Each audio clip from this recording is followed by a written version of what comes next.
प्रिय भाई और बहनों, आज का शुभ संदेश के लिए आप सभी को हम स्वागत करते हैं। दूर जब जाती हूँ प्रभु के प्रेम से घायल होता प्रभु का मन। दूर जब जाती हूँ प्रभु के प्रेम से घायल होता प्रभु का मन। अब ना जाऊंगी छोड़ तुझको दूर में, सदा तेरे पास रहूंगी मैं। अब ना जाऊंगी छोड़ तुझको दूर में, सदा तेरे पास रहूंगी मैं।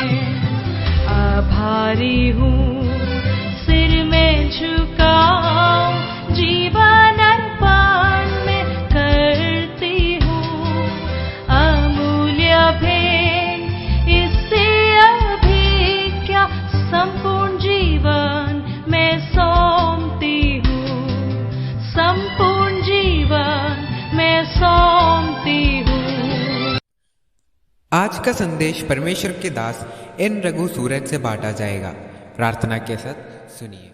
शुभ संदेश को सुनने वाले हमारे प्यारे भाइयों बहनों, प्रभु यीशु मसीह के नाम में आप सबको हार्दिक स्वागत है। इस प्रभु के दिन में, इस प्रभुवार में, रविवार के सुबह में हम जब प्रभु की आराधना के लिए तैयार हो रहे, प्रभु के वचन से कुछ शब्दों को हम सुनेंगे। आइए हम इब्रानियों के पुस्तक अध्याय 10 उसके शुरुआत की कलम से कुछ कलम को पढ़ेंगे। बुक ऑफ हिब्रूज चैप्टर 10 पहले से लेकर कुछ कलम को हम पढ़ेंगे, क्योंकि व्यवस्था जिसमें आने वाली अच्छी वस्तुओं का प्रतिबिंब है पर उनका असली स्वरूप नहीं। इसलिए उन एक ही प्रकार के बलिदानों के द्वारा जो प्रतिवर्ष अचूक चढ़ाए जाते हैं, पास आने वालों को कदापि सिद्ध नहीं कर सकती। नहीं तो उनका चढ़ाना बंद क्यों न हो जाता। इसलिए जब सेवा करने वाले एक ही बार शुद्ध हो जाते, तो फिर उसका विवेक उन्हें पाप न ठहराता, परंतु उनके द्वारा प्रतिवर्ष पापों का स्मरण हुआ करता है। क्योंकि यह अनहोना है कि बैलों और बकरों की लहू पापों को दूर करे। इसी कारण वह जगत में आते समय कहता है, बलिदान और भेंट तूने न चाही, पर मेरे लिए एक देह तैयार की। होम बलियों और पाप बलियों से तू प्रसन्न नहीं हुआ। तब मैंने कहा, देख मैं आ गया हूँ। पवित्र शास्त्र में मेरे विषय में लिखा हुआ है, ताकि हे परमेश्वर तेरी इच्छा पूरी करूँ। परमेश्वर इन वचनों के द्वारा हम सबको आशीष दे। परमेश्वर इस वचन के ऊपर बहुतायत अपनी आत्मा की प्रकाश हमारे ओर दिए। प्यारो, पुराने नियम में हम यहूदी व्यवस्था के अनुसार मंदिर में चढ़ाने वाली बहुतायत विधियाँ और बलियाँ हम यहाँ संक्षिप्त में देख सकते हैं। कुल मिला के लेखनकर्ता बताते हैं, आने वाली अच्छी वस्तुओं का प्रतिबिंब है।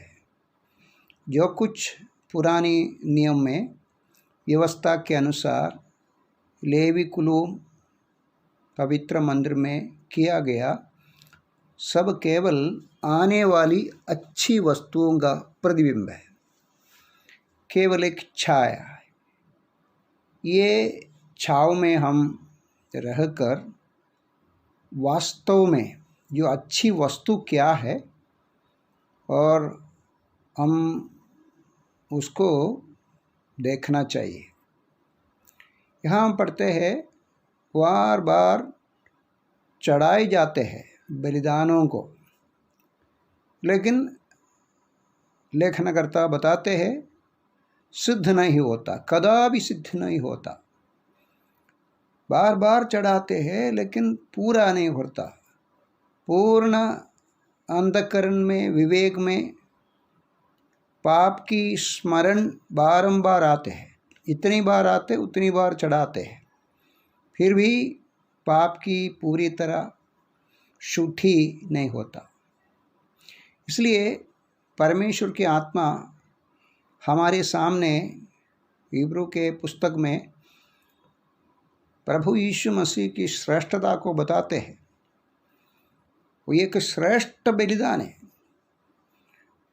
पुराने नियम से और पुराने काल से आदम जिस दिन पाप किया उसी दिन से परमेश्वर एक अच्छी वस्तु हमारे लिए संभाल कर रखा, सुरक्षित रखा।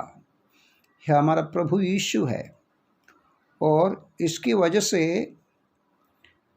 वहाँ कलम 4 में हम पढ़ते हैं, क्योंकि यह अनहोना है कि बैलों और बकरों का लहू पापों को दूर करे।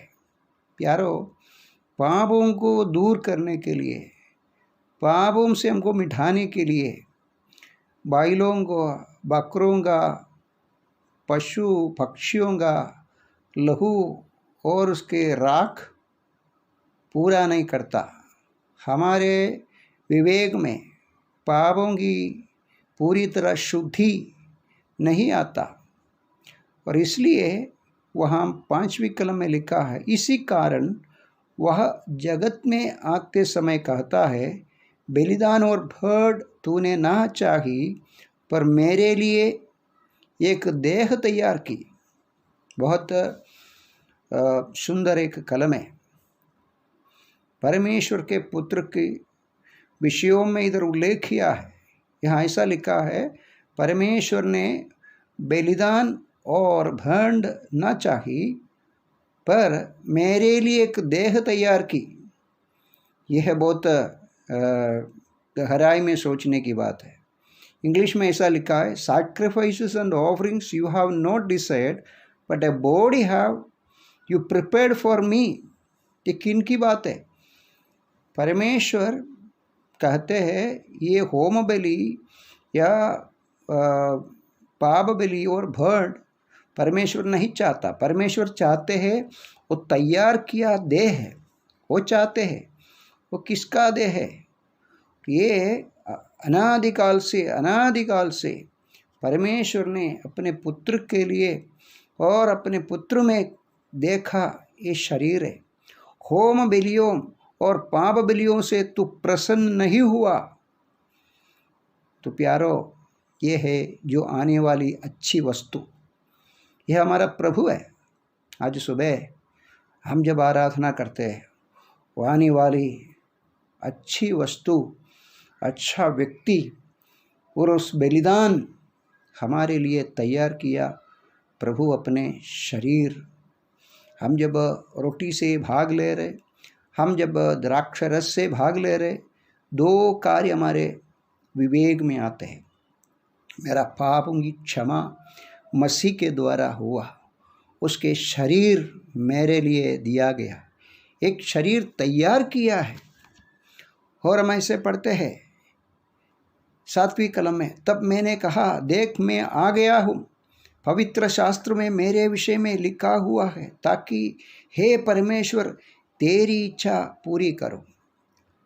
तो हमारे लिए मसीह एक अच्छी बलिदान, जो अच्छी बलिदान की वस्तु तरीके अपने शरीर को दिया। और इतना नहीं, और यहाँ लिखा है परमेश्वर की इच्छा को पूरी किया। सबसे महत्वपूर्ण बात यह है, आप जानते हैं और हम सब जानते हैं, जब आबेल होम बलि चढ़ाया लेकिन उसका भाई को इससे पसंद नहीं हुआ, प्रसन्न नहीं हुआ, उसने परमेश्वर के इच्छा के अनुसार नहीं किया, परमेश्वर की इच्छा के विरोध में किया, वहाँ से लेकर आज तक परमेश्वर का इच्छा पूरी तरह पूरा करने के लिए इंसान से असंभव हुआ। इसकी वजह से परमेश्वर की इच्छा पूरी करने के लिए परमेश्वर ने अपने पुत्र में एक देह हमारे लिए तैयार किया और मांस और लहू धारण करके प्रभु हमारे लिए आया। 8वां कलम में ऐसा लिखा है, ऊपर तो वह कहता है, न तूने बलिदान और भेड़ और होम बलिया और पाप बलियां को चाहा और न उनसे प्रसन्न हुआ। यद्यपि ये बलिदान तो व्यवस्था के अनुसार चढ़ाए जाते, फिर यह भी कहते, देख मैं आया हूँ ताकि तेरी इच्छा पूरी करूँ। प्यारो, उस इच्छा को पूरा करने के लिए, हमारे पापों को पूरी तरह निकाल के हमारे मन में पूर्ण शुद्धि लाने के लिए, विवेक में पूर्ण शुद्धि लाने के लिए मसीह ने अपने शरीर हमारे लिए दिया। वो युगान युग से तैयार करके आया। 2 कार्य, अपने शरीर और अपनी इच्छा। आज सुबह हम भी अपने शरीर और अपनी इच्छा सब मसीह में, हम मसीह को हम याद करके प्रभु के चरणों में अर्पण करके प्रभु को आराधना करें। प्रभु के नाम की महिमा हो।